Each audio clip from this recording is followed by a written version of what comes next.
Hello, my lovelies, darlings, beautiful daughters of God. It just brings warmth to my heart to know that I get to serve each and every one of you through these lectures, through the readings of the books of Joyce Meyer, who has so much ability to hear God's word and yet reminds us, as I invite all of you, that it not be my voice nor the readings of her books, which have much added value to our lives, but the voice of God that we hear and that we follow. Not my advice, not hers, but we focus on how she cites Bible verses. And that's what we should go off of. That's the guide. That's the map of where we're supposed to be going.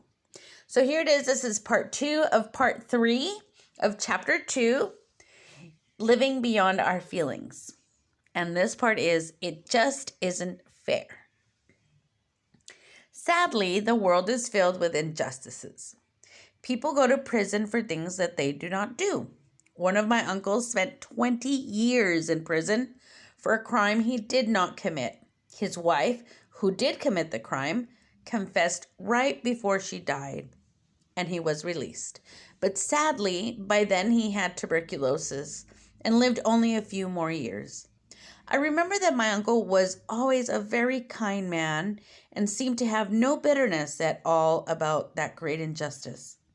I believe his difficult life, lived with an attitude of forgiveness, gave God more glory than someone who has a great life but is never content.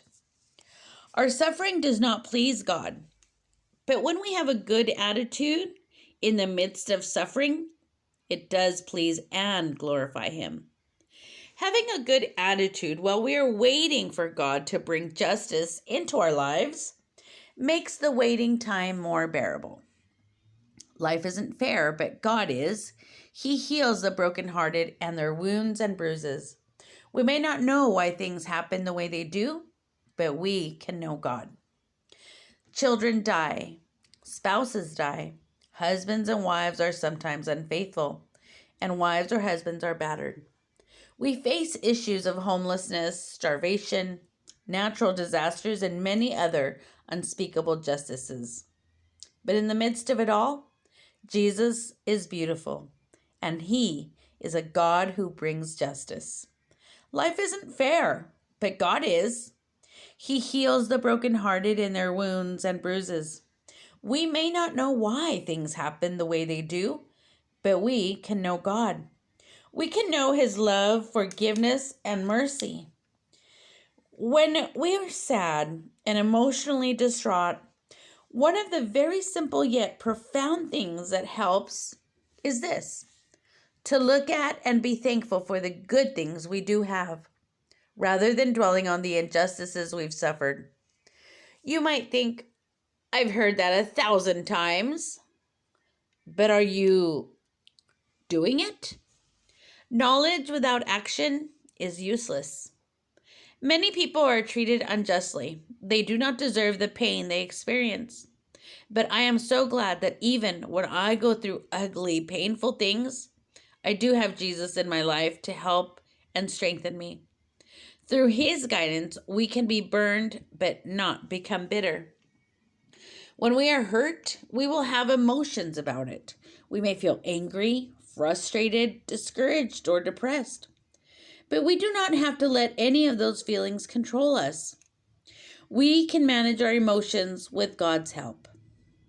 When we are hurting emotionally, it is easy to think we will never recover. But once again, I encourage you not to get stuck in a moment in time.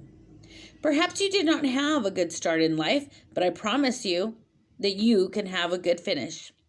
Hope will release joy into your life. It is never too late to begin again. Let go of the past and take a step into the good life that God sent His Son Jesus to purchase you. How much of my behavior is just my personality? People tend to be very different from one another in how they act and respond to particular situations. This has been studied in depth, and 4 basic personality types have been identified. Some people have a personality that is more emotional than others. This group is called sanguine. Sanguine people are cheerfully optimistic, and they are the life of the party, talkative and passionate. They tend not to be as naturally disciplined and organized as some of the other personality types. They don't merely feel and express excitement, they are passionately excited and enthusiastic, especially about things they enjoy. The other three personality types are choleric, phlegmatic, and melancholy. While we all possess elements of more than one of these personality types, most people have a dominant type that is prevalent in their personality. No wonder it's hard for all of us different people to try to get along together. The choleric or type A person is strong in his approach to life. We might say he does everything with a bang. He is definite and emphatic about what he wants. When cholerics make mistakes, they're usually loud mistakes. They make quick decisions, are confident, and are born to lead. They want to control and have a tendency to be bossy. They're goal-oriented and find value in accomplishment. The choleric person can get a lot done in life, but he can also leave a trail of wounded people along the way. Thankfully, God can use our strengths and help us discipline our weaknesses if we give Him control. We can learn to have spirit-controlled temperaments. In case you have not already realized it, I am a strong choleric. Dave is mainly phlegmatic. He is more easygoing and not emotional at all. He is very logical, which is not only a trait of his personality type, but a trait that is inherent in most men. Dave is very patient and can wait forever for things to happen. He never worries. He is never tormented by guilt. There are a few things in life, like his golf and football games and not taking vacations in cold places, that he is very definite about. But mostly, he is agreeable to whatever I want to do. As he says himself, he's adaptable. It is interesting to note that frequently a choleric marries a phlegmatic.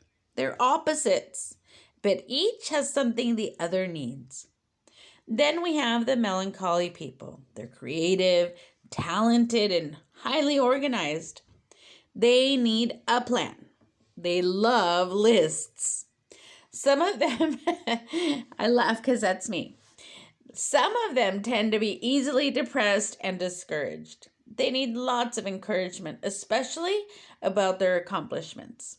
Quite often, a melancholy person will marry a sanguine, and the war is on until they learn the art of blending and benefiting from each other's strengths while being long-suffering with the weaknesses. And that is the end of this second part of this gorgeous chapter that I love. It reminds us of the beauty of God creating each of us differently with a unique blend of emotions that we must learn how to dominate. Lest not we be dominated by our emotions. I will hear you guys and listen to you in my heart in the next reading. Bye-bye.